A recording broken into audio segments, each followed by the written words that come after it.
إن الحمد لله نحمده ونستعينه ونؤمن به ونتوكل عليه ونعوذ بالله من شرور أنفسنا ومن سيئات أعمالنا من يهده الله فلا مضل له ومن يضلل فلا هادي له وأشهد أن لا إله إلا الله وحده لا شريك له وأشهد أن محمدًا عبده ورسوله أما بعد فإن خير الحديث كتاب الله وخير الهدي هدي محمد صلى الله عليه وسلم وشر الأمور محدثاتها فإن كل محدثة بدعة وكل بدعة ضلالة وكل ضلالة في النار أعوذ بالله من الشيطان الرجيم بسم الله الرحمن الرحيم يا أيها الذين آمنوا اتقوا الله حق تقاته ولا تموتن إلا وأنتم مسلمون يا أيها الناس اتقوا ربكم الذي خلقكم من نفس واحدة وخلق منها زوجها وبث منهما رجالا كثيرا ونساء واتقوا الله الذي تساءلون به والأرحام إن الله كان عليكم رقيبا يا أيها الذين آمنوا اتقوا الله وقولوا قولا سديدا يصلح لكم أعمالكم ويغفر لكم ذنوبكم ومن يطع الله ورسوله فقد فاز فوزا عظيما وقال تعالى ومن يشاقق الرسول من بعد ما تبين له الهدى ويتبع غير سبيل المؤمنين نوله ما تولى ونصله جهنم وساءت مصيرا وقال النبي صلى الله عليه وسلم افترقت اليهود على 71 فرقة وافترقت النصارى على 72 فرقة وستفترق هذه الأمة على 73 فرقة كلها في النار إلا واحدة قالوا من هم يا رسول الله فقال من كان على مثل ما أنا عليه اليوم وأصحابي. محترم حاضرین، آج جس دور سے ہم گزر رہے ہیں وہ فتنوں کا دور ہے. ہر دن ایک نیا فتنہ جنم لے رہا ہے، ایک نئے فتنے کا وجود ہو رہا ہے. لوگ فتنوں میں گھرتے چلے جا رہے ہیں اور کتنے ایسے فتنے ہیں کہ ان کا وجود ہو جاتا ہے، لوگ اس فتنے کی لپیٹ میں آ جاتے ہیں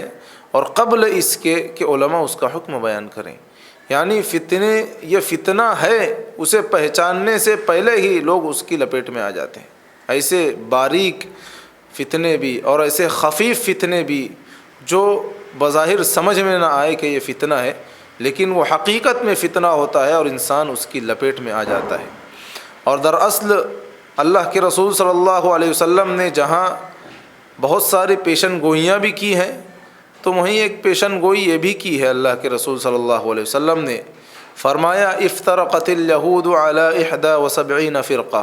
کہ یہود 71 فرقوں میں بٹ گئے. وافترقت النصارى علی 72 فرقہ کہ نصارہ 72 فرقوں میں بٹ گئے. وستفترق هذه الامة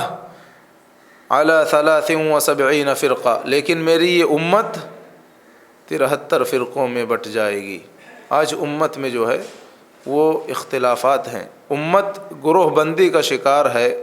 امت کے اندر فرقے بن چکے ہیں اور امت فرقوں میں بٹ چکی ہے. لیکن اس پر ستم یہ ہے کہ ہر فرقے کا یہ دعویٰ ہے، ہر گروہ کا یہ دعویٰ ہے کہ حق اسی کے پاس ہے. اگر کسی کو صراط مستقیم پر چلنا ہے تو ان سے ملنا ہوگا، اگر کسی کو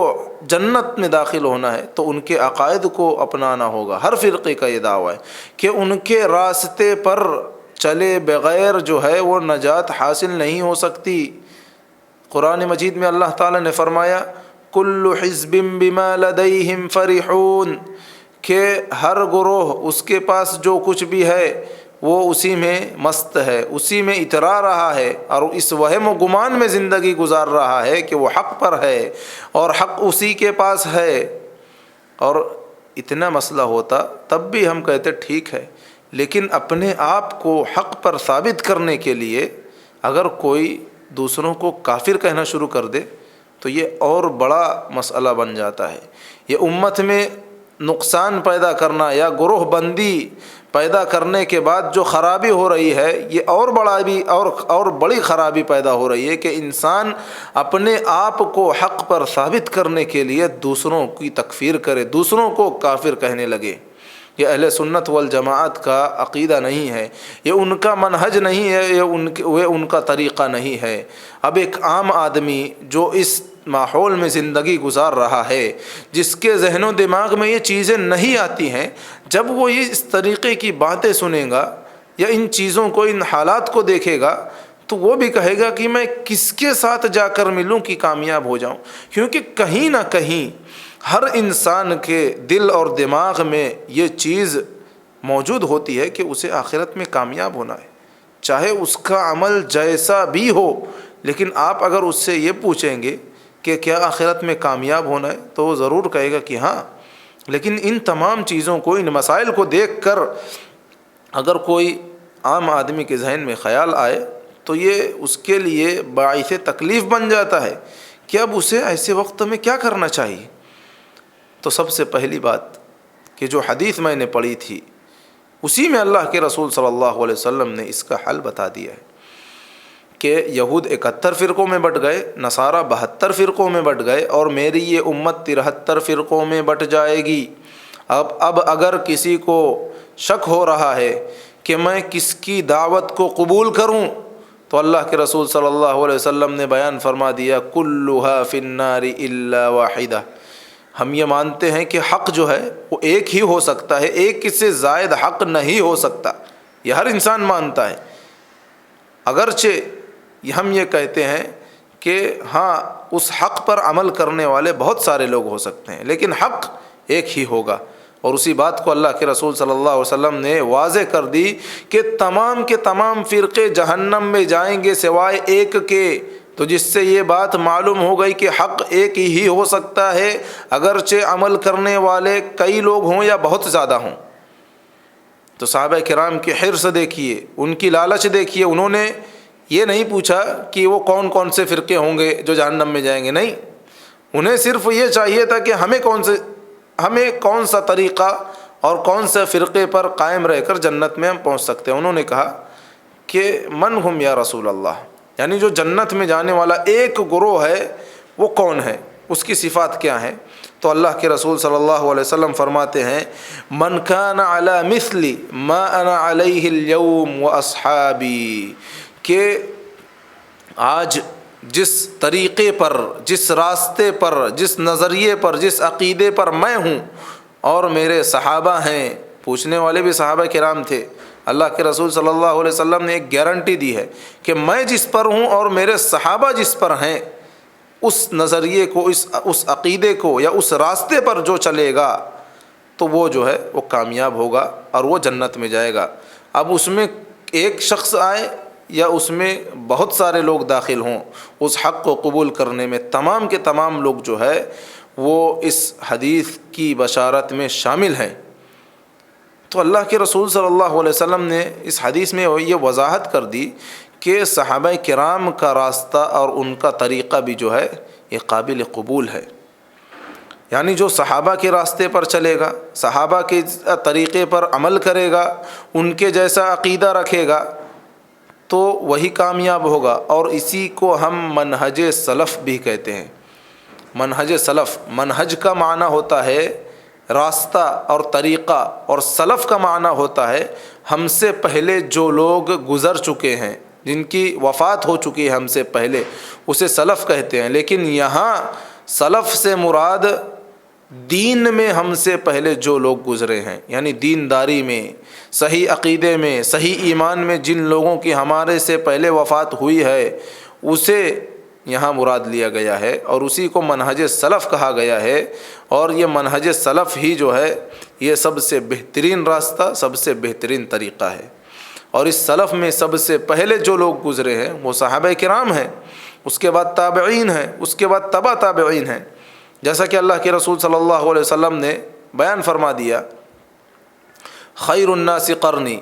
ثم الذین یلونہم ثم الذین یلونہم، کہ سب سے بہتر لوگ میرے زمانے کے لوگ ہیں، یعنی صحابہ کرام ہیں، ثم الذین یلونہم، پھر اس کے بعد تابعین ہیں، جو صحابہ کے بعد آئیں، ثم الذین یلونہم، پھر اس کے بعد آنے والے لوگ یعنی تبع تابعین ہیں. یہ تینوں زمانوں کو اللہ کے رسول صلی اللہ علیہ وسلم نے سب سے بہترین زمانہ کہا ہے. اور ان تینوں میں بھی جس زمانے کو اللہ کے رسول صلی اللہ علیہ وسلم نے خیر الناس اور بعض احادیث میں خیر القرون کہا گیا ہے، وہ صحابہ کرام رضوان اللہ علیہم اجمعین کا زمانہ ہے. تو ان کا طریقہ اور ان کا منہج، اسی کو ہم منہج سلف کہتے ہیں اور منہج صحابہ بھی کہتے ہیں. لہذا دنیا میں جتنے بھی فرقے ہیں، جتنی بھی جماعتیں ہیں، چاہے ان کے نام جو بھی ہوں، میں ان تمام سے ہٹ کر صرف ایک بات کہنا چاہتا ہوں کہ اگر کوئی راستہ برحق ہے، کوئی طریقہ صحیح ہے، کوئی عقیدہ قابل قبول ہے، تو وہ صحابہ کا طریقہ، ان کا راستہ اور اس کا عقیدہ ہی ہے. اس کے علاوہ تمام راستے جو ہے وہ صراط مستقیم سے ہٹے ہوئے ہیں. اب صحابہ کے طریقے کا مطلب کیا ہوا؟ ایک شخص اگر یہ کہے کہ کیا میں قرآن اور حدیث کو یعنی دین کو سمجھنے میں کسی چیز کا پابند ہوں، یا میں اپنے ذہن و دماغ سے قرآن اور حدیث کو سمجھ سکتا ہوں، قرآن اور حدیث کی تشریح اپنے دل و دماغ میں جیسی آتی ہے ویسے کر سکتا ہوں، ہم کہیں گے کہ بھائی شریعت کا پابند ہے قرآن اور حدیث کو سمجھنے میں. شریعت مکلف کرتی ہے کہ ہم قرآن اور حدیث کو اسی طریقے پر سمجھیں جس طریقے سے صحابہ کرام نے سمجھا ہے. جس راستے پر چلتے ہوئے صحابہ کرام نے شریعت کو سمجھا ہے، ہمیں اسی طریقے پر سمجھنا ہوگا. اس کے علاوہ ہم نہیں سمجھ سکتے، کیونکہ آدمی کی گمراہی میں جو ہے آدمی کے گمراہ ہونے کا زیادہ چانس ہوگا. صحابہ کرام کو اللہ رب العالمین نے یہ اعزاز دیا ہے کہ اللہ ان سے راضی ہو گیا ہے، تو لہذا ان کے طریقے پر ہمیں دین کو سمجھنا ہوگا. اللہ نے ان کو رضامندی کا سرٹیفکیٹ دیا ہے، انہوں نے کیسا سمجھا ہے تو ہمیں بھی ویسا ہی سمجھنا ہوگا. تو یہ منہج صحابہ یا صحابہ کا طریقہ ہوتا ہے. اب سوال یہ ہے کہ منہج صحابہ کی اتباع کیوں کرنی ہے؟ صحابہ کے طریقے کی اتباع کیوں کرنی ہے؟ سب سے پہلی چیز اللہ رب العالمین نے فرمایا فَإِنْ آمَنُوا بِمِثْلِ مَا آمَنْتُمْ بِهِ فَقَدِ اهْتَدَوْا، کہ اگر وہ لوگ ویسے ہی ایمان لے آئیں جیسے تم ایمان لائے ہو تو وہ ہدایت یافتہ ہو جائیں گے. اللہ رب العالمین نے کہا کہ ایمان لایا جائے ویسے ہی جیسے صحابہ کرام نے ایمان لایا ہے. اب اس آیت کریمہ میں بِمِثْلِ مَا آمَنْتُمْ کہا گیا، یعنی جس طریقے سے تم ایمان لائے ہو. یہ کون لوگ ہیں؟ یہ صحابہ کرام رضوان اللہ علیہم اجمعین ہیں، جن کے بارے میں اللہ رب العالمین یہ کہہ رہا ہے کہ جیسا صحابہ نے ایمان قبول کیا ہے، جیسا ان کا طریقہ اور عقیدہ ہے، ویسے ہی بعد والے بھی ایمان لائیں گے تبھی وہ کامیاب ہوں گے. اللہ رب العالمین نے یہ نہیں کہا فَإِنْ آمَنُوا فَقَدِ اهْتَدَوْا کہ ایمان لے آئے تو کامیاب ہو گئے. نہیں، اللہ رب العالمین نے کامیابی کو صحابہ کرام رضوان اللہ علیہم اجمعین کے منہج پر معلق کر دیا ہے کہ ایمان اگر صحابہ کے جیسا ہی ہوگا تو ہی قابل قبول ہوگا، ورنہ وہ آدمی جو ہے وہ ہدایت سے دور ہوگا، اگرچہ وہ اپنی زبان سے ایمان قبول کرنے کا دعویٰ ہی کیوں نہ کریں. لیکن اگر صحابہ کے طریقے پر نہیں ہے اس کا ایمان تو وہ قابل قبول ہو ہی نہیں سکتا اور وہ آدمی ہدایت یافتہ نہیں ہو سکتا. یعنی ہدایت اگر حاصل کرنی ہے تو ایمان صحابہ کے طریقے اور منہج پر لانا ضروری ہے. دوسری جگہ اللہ رب العالمین نے فرمایا والسابقون الاولون من المہاجرین والانصار والذین اتبعوہم باحسان، کہ سابقین اولین میں سے جو سابقین اولین مہاجرین اور انصار میں سے جو صحابہ ہیں جنہوں نے اسلام قبول کیا، جنہوں نے اسلام لانے میں سبقت کی، والذین اتبعوہم باحسان، اور جن لوگوں نے ان کی اچھے طریقے سے پیروی کی. کن کی پیروی کی؟ یعنی صحابہ کرام کے بعد آنے والوں نے صحابہ کرام کی ایمان لانے میں، عمل کرنے میں، صحیح عقیدہ رکھنے میں اور اس راستے میں صحابہ کرام کی پیروی کی. تو اللہ رب العالمین نے کہا رضی اللہ عنہم ورضوا عنہ، کہ اللہ رب العالمین ان سے راضی ہو گیا اور وہ اللہ سے راضی ہو گئے. تو ذرا غور کریں اس آیت کریمہ میں، دونوں آیتوں میں، کہ اللہ رب العالمین نے ہدایت کو صحابہ کرام کے راستے پر اور طریقے پر معلق کر دیا ہے، اور دوسری آیت کریمہ میں اپنی رضامندی کا اظہار کیا ہے۔ جن لوگوں نے ایمان لانے میں صحابہ کرام کی اتباع کی، صرف انسان سلفی ہونے کا دعویٰ کرے تو یہ اس کے لیے کافی نہیں ہے، بلکہ اس کے لیے منہج کو جاننا اور اس کے مطابق عمل کرنا، ویسا عقیدہ رکھنا، یہ ہمارے لیے ضروری ہے۔ اب منہج صحابہ کا فائدہ کیا ہے، کیوں اتباع کرنی ہے، میں نے اس کو ذکر کیا، لیکن اس کا فائدہ بھی میں ذکر کر دوں کہ اس کا فائدہ کیا ہے۔ اور یہ فائدہ جو ہے اللہ کی رضامندی کا اعلان ہے، جو اس دنیا میں نہیں بلکہ آخرت میں جنت میں داخل ہونے کے بعد اللہ رب العالمین اپنی رضامندی کا جنتیوں کے لیے اعلان اور اظہار کرے گا۔ اس کا یہ مطلب نہیں ہے کہ جنت میں جب اللہ رب العالمین داخل کر دیا تھا یا داخل کرتے وقت اللہ رب العالمین راضی نہیں تھا، بلکہ یہ منہج سلف کی، منہج صحابہ کی اتباع کرنے والوں کی فضیلت میں اللہ رب العالمین ان سے کہے گا، جب جنتی جنت میں جائیں گے تو اللہ رب العالمین کہے گا یا اہل الجنہ فیقولون لبیک ربنا وسعدیک والخیر فی یدیک، تو اللہ رب العالمین کہے گا اے جنتیوں، تو جنتی کہیں گے حاضر ہیں ہم ہمارے رب، ہم حاضر ہیں، تیری ہی سعادت سے ہم جنت میں ہیں، تو نے ہر خیر سے نوازا ہے اور تمام کے تمام خیر صرف تیرے ہاتھ میں ہے۔ فیقول هل رضیتم، اللہ رب العالمین ان سے پوچھے گا کیا تم راضی ہو؟ فیقولون وما لنا لا نرضى یا ربنا، کہ ہم کیوں راضی نہیں رہیں گے ہمارے رب، یعنی اب کون سی چیز ہے جو ہمیں راضی نہ کرے؟ تو نے ہمیں جنت میں داخل کر دیا ہے، ہر قسم کی نعمتوں سے ہمیں نواز دیا ہے، اب اس کے بعد کون سی نعمت باقی رہ گئی؟ تو ہم سے کلام کر رہا ہے، ہم سے بات کر رہا ہے، اتنی نعمت کیا کم ہے کہ ہم راضی نہ ہوں؟ یہ بہت بڑی نعمت ہے۔ فیقول الا اعطیکم افضل شیء من ذلک، تو اللہ رب العالمین ان سے کہے گا کیا میں اس سے بھی افضل اور اس سے بھی بہتر چیز تمہیں عطا نہ کروں؟ اللہ رب العالمین جنتیوں سے کہے گا، ذرا غور کریں، جنتی کہہ رہے ہیں کہ ہمیں تو سب کچھ مل گیا ہے، ہر چیز جو چاہتے ہیں وہ مل چکا ہے، لیکن اللہ رب العالمین کہے گا کہ اس سے بھی افضل چیز ابھی باقی ہے، جو تمہیں ملنا باقی ہے ابھی۔ تو اللہ رب تو جنتی کہیں گے ای شیء افضل من ذلک، کہ اب اس سے بھی افضل چیز کون سی رہ گئی ہے، کون سی باقی ہے جو تو نے اب تک ہمیں نہیں دی ہے؟ تو اللہ رب العالمین کہے گا احل علیکم رضوانی فلا اسخط علیکم بعدہ، کہ آج میں نے تمہارے اوپر اپنی رضامندی کو حلال کر دی ہے، وہ تو پہلے بھی تھی، لیکن جنتیوں کے اعزاز میں اللہ رب العالمین یہ ان سے کلام کرتے ہوئے کہے گا کہ میں نے اپنی رضامندی کو تمہارے لیے حلال کر دی ہے، اب اس کے بعد میں کبھی بھی تم سے ناراض نہیں رہوں گا۔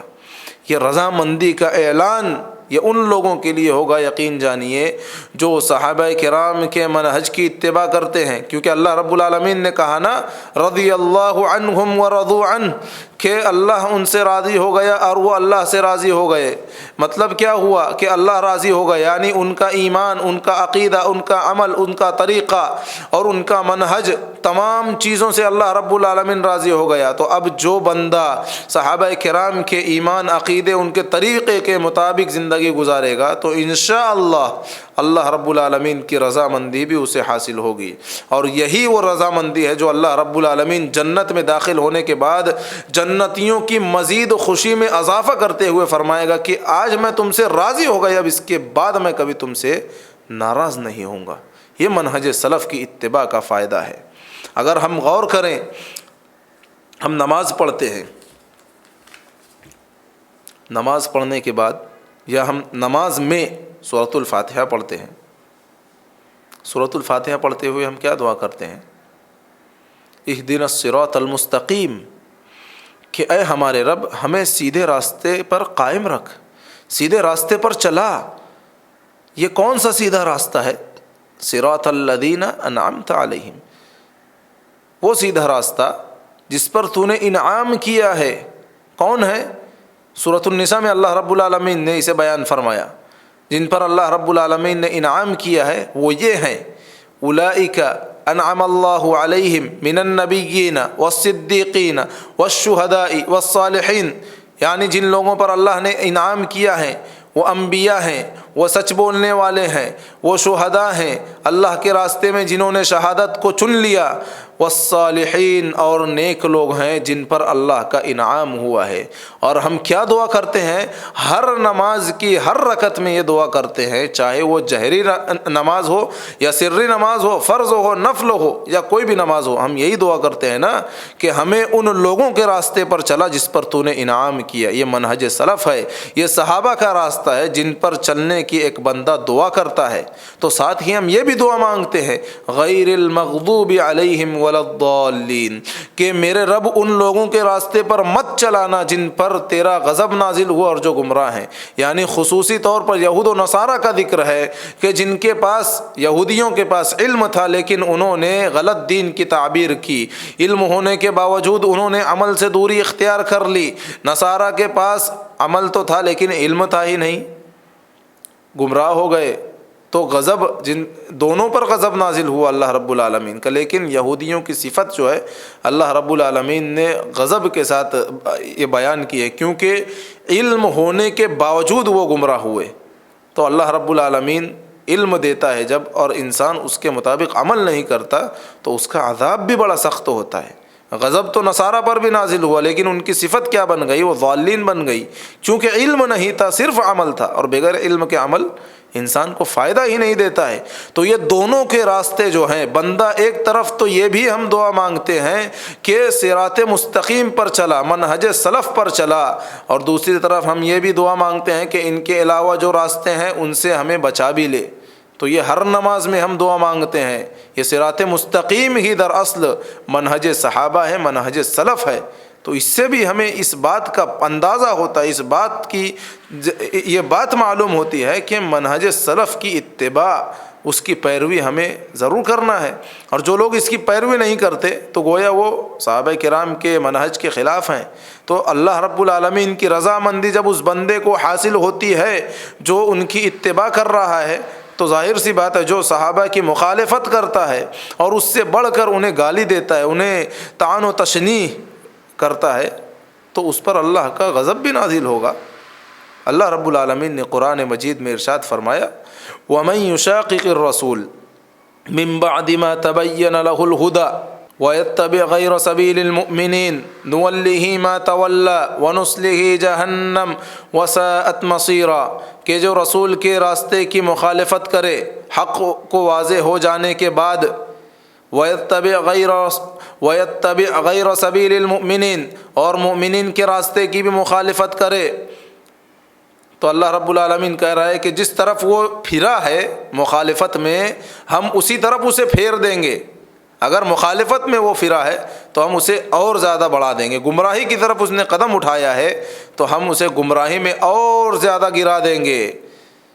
اور اس کا انجام کیا ہوگا؟ وَنُصْلِهِ جہنم، ہم اسے جہنم میں داخل کریں گے، جو بہت ہی برا ٹھکانہ ہے۔ اب ذرا غور کریں، اس آیت کریمہ میں اللہ رب العالمین نے اولاً تو اس بات کی طرف رہنمائی فرمائی ہے کہ بندہ رسول کی مخالفت نہ کرے، ساتھ ہی ساتھ یہ بھی واضح کر دیا کہ رسول کی مخالفت کے علاوہ اگر کوئی مومنین کے راستے کو چھوڑ کر کوئی اور راستے کو اختیار کر لے، یعنی یہ مومنین کون ہیں؟ تفسیر اٹھائیے، آپ کو ملے گا کہ اس میں سب سے پہلے جو لوگ داخل ہیں یہ صحابہ کرام رضوان اللہ علیہم اجمعین کی جماعت ہے، کہ جو صحابہ کے منہج اور ان کے طریقے کو چھوڑ کر کوئی اور منہج، کوئی اور طریقہ اختیار کر لے تو کیا ہوگا؟ وہ گمراہ ہو جائے گا، جہنم میں داخل ہو جائے گا۔ بالکل واضح طور پر اللہ رب العالمین نے اس چیز کو بیان فرما دیا ہے۔ اور یہ بات بھی یہاں ذہن نشین ہمیں ہونی چاہیے کہ قرآن مجید میں اگر آپ کسی مسلمان سے پوچھیں کہ کیا اللہ رب العالمین نے قرآن مجید میں کوئی بھی چیز بیجا نازل کی ہے جس کا معنی اور مطلب ہی نہ ہو، جس کا کوئی مقصد ہی نہ ہو، تو کوئی بھی مسلمان کہے گا کہ نہیں، ہر چیز نازل کرنے کے پیچھے ایک مقصد ہے۔ اللہ رب العالمین نے کسی بھی چیز کو بے جا یا بے مقصد نازل نہیں فرمایا ہے۔ تو جب ہمارا یہ جواب ہوگا تو ہمیں یہ بھی غور کرنا چاہیے کہ اللہ رب العالمین نے جب یہ کہا کہ رسول کے راستے کی مخالفت نہیں کرنا ہے، رسول کی مخالفت سے بچنا ہے، تو یہ بھی تو کہا نا کہ صحابہ کے راستے کی مخالفت سے بچنا ہے۔ مومنین کے راستے سے مراد صحابہ کا ہی راستہ ہے، اس سے بھی بچنا ہے۔ اگر بے جا یا مقصد نہیں ہوتا یا ہم پر واجب نہیں ہوتا تو اللہ رب العالمین کبھی بھی اس چیز کو ذکر نہیں کرتا۔ کبھی بھی اللہ کے رسول صلی اللہ علیہ وسلم یہ نہیں کہتے من کان علی مثل ما انا علیہ اليوم اصحابی، کہ وہی شخص کامیاب ہوگا، وہی گروہ کامیاب ہوگا جس پر میں اور میرے صحابہ ہیں۔ اگر صحابہ کے منہج کی اتباع کی ضرورت نہ ہوتی یا وہ واجب نہ ہوتا تو اللہ کے رسول صلی اللہ علیہ وسلم اسے ذکر ہی نہیں کرتے، صرف یہ کہہ دیتے کہ جس راستے پر میں ہوں۔ لیکن اللہ کے رسول صلی اللہ علیہ وسلم نے صحابہ کے راستے کی اتباع کا ذکر کیا۔ اللہ رب العالمین نے قرآن مجید میں صحابہ کے منہج کی اتباع کا حکم دیا ہے، تو جس سے یہ معلوم ہوا کہ صحابہ کے منہج کی اتباع ہمارے لیے انتہائی ضروری ہے۔ اگر کوئی اس طریقے سے ہٹ جائے تو وہ گمراہی کا شکار ہو جائے گا، اور پھر اللہ رب العالمین کے عذاب سے اسے بچانے والا کوئی نہیں ہوگا۔ میرے بھائیوں، منہج سلف کی اتباع اس لیے بھی ہمارے لیے ضروری ہے کیونکہ یہ حق کا معیار ہے۔ اگر انسان کو حق سمجھنا ہے کہ حق کہاں سے مل سکتا ہے، یا اس کے سامنے بہت ساری چیزیں ہیں، بہت سارے فتنے ہیں، اگر اسے پہچاننا ہے کہ میں حق پر کیسے چلوں تو اسے آسانی ہے، اس کے لیے بہتر یہ ہے کہ وہ صحابہ کے راستے، ان کے طریقے کو اپنا لے۔ وہ حق پر پہنچ جائے گا، وہ حق کو حاصل کر لے گا۔ ہماری اور آپ کی بات میں اختلاف ہو سکتا ہے، ہمارے نظریات میں اختلاف ہو سکتا ہے، ہمارے عمل میں اختلاف ہو سکتا ہے، لیکن اگر ہمیں یہ معلوم کرنا ہو کہ کس کا نظریہ، کس کا عقیدہ، کس کا طریقہ صحیح ہے تو ہمیں صحابہ کی طرف رجوع کرنا ہوگا۔ ہمیں دیکھنا ہوگا کیا یہ عمل صحابہ کے اندر تھا، تو جس کا عمل، جس کی بات صحابہ کے موافق وہ صحیح، یہ حق بات کا معیار ہو گیا، اور جو صحابہ کے خلاف ہو گیا تو غلط ٹھہر جائے گا۔ امیر المؤمنین امیر معاویہ رضی اللہ عنہ اور حضرت علی رضی اللہ عنہ کے درمیان جنگ صفین ہوئی۔ ہم یہ کہہ سکتے ہیں کہ مسلمانوں کے درمیان جب جنگ صفین ہوئی تو اس وقت جو ہے اس جنگ کے عین موقع پر جب جنگ کو روکنے کا فیصلہ لیا گیا اور دونوں گروہ کی طرف سے، یعنی حضرت علی اور امیر معاویہ رضی اللہ عنہ کی جانب سے حکم بنائے گئے لوگوں کو، صحابہ کرام کو، کہ یہ حکم جو ہیں یہ فیصلہ کریں گے کہ جنگ کس طریقے سے ہم روکیں اور یہ معاملات جو ہے یہ رفع دفع ہوں، یعنی فیصلہ کرنے کے لیے مسلمانوں میں سے، صحابہ کرام میں سے حکم بنایا گیا۔ اب اس نازک موقع پر خوارج کا ایک گروہ جو اسلام میں بنا ہوا سب سے پہلا فرقہ تھا گویا، تو وہ نکلتا ہے، اور انہوں نے کیا، یہ آیت کریمہ، ایک گروہ جو خوارج کا تھا وہ اس کا ظہور ہوتا ہے، اور انہوں نے کیا کہا، ان الحکم الا للہ، کہ حکم تو صرف اللہ کے لیے، یعنی فیصلہ کرنے والی ذات یہ اللہ رب العالمین کی ہے، کسی اور کے لیے فیصلہ کرنا جائز نہیں ہے، کسی اور کو فیصلہ کرنے کا اختیار ہے ہی نہیں۔ لہذا یہ جو لوگ صحابہ کرام میں سے فیصلہ کرنے کے لیے جن کو حکم بنایا گیا ہے وہ فیصلہ نہیں کر سکتے۔ انہوں نے یہ آیت کریمہ اٹھا لی، یہ کلمہ جو ایک آیت تھی یہ ان کا علم بن گئی۔ انہوں نے کہا ان الحکم الا للہ، جن کے بارے میں، جس کلمے کے بارے میں مفسرین نے کہا کلمۃ الحق یراد بها الباطل، کہ یہ کلمہ تو حق ہے، یہ آیت کریمہ سچ ہے کہ اللہ رب العالمین کی ذات ہی ہے فیصلہ کرنے والی، لیکن اس سے جو مراد لیا گیا ہے، اس سے جو سمجھا گیا ہے وہ باطل ہے، وہ غلط ہے، جو اس سے مفہوم لیا گیا ہے۔ کیوں کہ سب سے پہلی چیز جو ہے کہ قرآن مجید میں خود اللہ رب العالمین نے مسلمانوں میں سے کچھ لوگوں کو فیصلہ کرنے کا حکم دیا ہے۔ اللہ رب العالمین نے اس سورۃ البقرہ میں بیان فرمایا ہے یحکم بہ ذوی عدل منکم، کہ جب کوئی حالت احرام میں شکار کر لے، اب شکار جس جانور کا کیا ہے تو اس کا دم کیا ہے کہ اسی کے مثل وہ جانور کو ذبح کرے۔ اب کسی نے شکار کر لیا، شکار کرنے کے بعد اسے سمجھ نہیں آ رہا ہے کہ میں نے جس جانور کا شکار کیا ہے اس کے مثل کون سا جانور ہو سکتا ہے، اس کو نہیں پتہ، تو اللہ رب العالمین نے کہا کہ دو عادل شخص جو اس بارے میں علم رکھتے ہوں اچھے طریقے سے جانوروں کے بارے میں، تو وہ فیصلہ کریں گے۔ یہاں پر اللہ رب العالمین نے خود کہا ہے کہ فیصلہ کریں، وہ کون ہے؟ وہ کوئی بھی دو شخص ہو سکتے ہیں۔ تو خوارج نے یہ بات کہی کہ اللہ کے علاوہ کوئی فیصلہ نہیں کر سکتا۔ انہوں نے تمام صحابہ کرام کی کیا کر دی؟ تکفیر کر دی کہ تمام کے تمام صحابہ کرام کافر ہو گئے، جبکہ قرآن مجید میں موجود ہے کہ اللہ رب العالمین کہہ رہا ہے کہ دو عادل لوگ اس بارے میں فیصلہ کریں گے۔ اور ایک اور چیز جو انہوں نے نہیں سمجھی کہ ایک حکم ہوتا ہے مؤول، یعنی ایسی چیز پیدا ہو جائے جس کے بارے میں قرآن اور حدیث سے کوئی نص موجود نہیں ہے، علماء اس میں اجتہاد کرتے ہیں اور دلیل کے سب سے زیادہ قریب جو حکم لگتا ہے وہ حکم اس پر لگاتے ہیں۔ تو اب یہ ایک حکم ایسا ہے جسے حکم مؤول کہتے ہیں کہ اصلاً قرآن اور حدیث میں کوئی نص موجود نہیں ہے، علماء اجتہاد کر کے نتیجے پر پہنچتے ہیں۔ یہ علماء کا اجتہاد ہوتا ہے، اگر وہ صحیح ہو تو دوہرا اجر، اگر وہ غلط ہو تو تب بھی اجتہاد کرنے کا ایک اجر انہیں ضرور مل جاتا ہے مجتہدین کو، جیسا کہ حدیث رسول سے واضح ہے۔ لیکن دوسرا حکم جو ہے وہ حکم منزل، یعنی ایسا شرعی حکم جو قرآن اور حدیث میں نص کے ذریعے سے، یعنی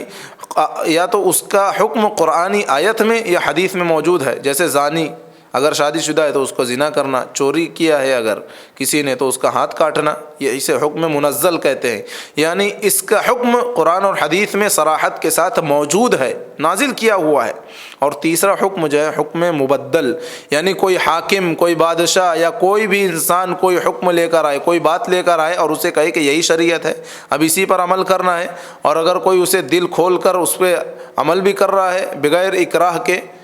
تو یہ کیا ہوگا؟ انسان کو کفر تک پہنچا دیتا ہے۔ تو یہ جو حکم کی اقسام ہیں، خوارج نے اس کو نہیں سمجھا، نہ انہوں نے قرآن کو پڑھا، بس ایک آیت کریمہ لے کر کھڑے ہو گئے اور صحابہ سے اختلاف کر بیٹھے۔ اب اس موقع پر عباس رضی اللہ عنہ جو اللہ کے رسول صلی اللہ علیہ وسلم کے چچا ہیں، وہ خوارج کے پاس جاتے ہیں مناظرہ کرنے کے لیے، ان سے بات چیت کرنے کے لیے۔ تو انہوں نے کہا کہ میں تمہارے پاس صحابہ کرام کے پاس سے آیا ہوں، یعنی ان لوگوں کے پاس سے آیا ہوں جن میں اللہ کے رسول صلی اللہ علیہ وسلم کے چچا، میں تمہارے پاس ایسے لوگوں کے پاس سے آیا ہوں جن میں اللہ کے رسول صلی اللہ علیہ وسلم کا بھتیجا اور آپ کے سسرالی رشتہ دار بھی ہیں، لیکن تمہارے اندر ان میں سے کوئی ایک بھی نہیں ہے، یعنی میں جہاں سے آیا ہوں ان میں صحابہ کرام موجود ہیں اور تمہارے اندر ایک بھی صحابہ موجود نہیں ہے، ایک بھی صحابی موجود نہیں ہے۔ اور پھر کہتے ہیں میں تمہارے پاس ان لوگوں کی جانب سے آیا ہوں جن میں ایسے لوگ ہیں کہ جن کے بارے میں قرآن کا نزول ہوا، یعنی جن کے زمانے میں قرآن کا نزول ہوا، جن کے سامنے قرآن نازل ہوا ہے، یعنی بہت سارے صحابہ کرام ایسے جن کے بارے میں قرآن کا نزول ہوا ہے، لیکن تمہارے اندر ان میں سے کوئی ایک بھی نہیں ہے، تمہارے اندر صحابہ نہیں ہے۔ دونوں بات کا ایک ہی مطلب تھا کہ میں رسول کے رشتہ دار یا ان لوگوں کے پاس سے آیا ہوں جن کے بارے میں یا جن کے اوپر قرآن کا نزول ہوا وہ صحابہ کرام تھے، میں ان کے پاس سے آیا ہوں، لیکن تمہارے اندر ایک بھی صحابی نہیں ہے۔ اتنی بات سننا تھی کہ تقریباً 2000 خوارج نے جو ہے توبہ کر لیں۔ انہیں اس بات کا اندازہ ہو گیا کہ صحابہ کرام نے جو فیصلہ لیا ہے، ان کا جو طریقہ ہے اس معاملے میں یہ فیصلہ کرنے کا، وہ بالکل صحیح ہے، وہ غلط نہیں ہے۔ 2000 خوارج نے تقریباً کیا ہے وہ اس میں کیا ہے، انہوں نے اپنے اس عقیدے سے رجوع کر لیا اور صحابہ کرام کے عقیدے ان کے منہج کی طرف لوٹ آئے۔ تو میرے بھائیو یہ یاد رکھیں کہ اگر ہمارے درمیان اختلاف ہے تو اگر منہج صحابہ پر اگر ہم قائم ہیں تو وہ اختلاف کیا ہے، وہ ختم ہو جائے گا، وہ اتحاد قائم ہو جائے گا۔ اگر اتحاد ہے لیکن ہمارے منہج میں یعنی صحابہ کرام کے راستے میں اگر یا ان کے طریقے کی ہم اتباع نہیں کرتے ہیں تو وہ اتحاد بھی ہے نا، تو اتحاد ختم ہو جائے گا، اتحاد باقی نہیں رہے گا۔ یعنی اتحاد اس وقت وقت باقی رہے گا جب تک ہم صحابہ کرام رضوان اللہ علیہم اجمعین کے راستے کی اتباع کرتے رہیں گے، اس وقت تک ہمارے اندر جو ہے وہ اتحاد قائم رہے گا۔ لہذا ہم اللہ رب العالمین سے یہ دعا کرتے ہیں کہ جب تک ہمیں زندہ رکھے وہ صحابہ کرام رضوان اللہ علیہم اجمعین کے منہج پر، ان کے طریقے پر زندہ رکھے، اور جب ہمارا خاتمہ ہو تو اسی راستے پر، اسی منہج پر اور اسی طریقے پر ہمارا خاتمہ ہو جس پر صحابہ کرام رضوان اللہ علیہم اجمعین کا خاتمہ ہوا، اور اللہ رب العالمین ہمیں قیامت کے دن ان کے ساتھ حشر میں جمع کرے، جنت میں اللہ رب العالمین ہمیں ان لوگوں کا ساتھ نصیب فرمائے۔ آمین۔ وآخر دعوانا ان الحمد للہ رب العالمین۔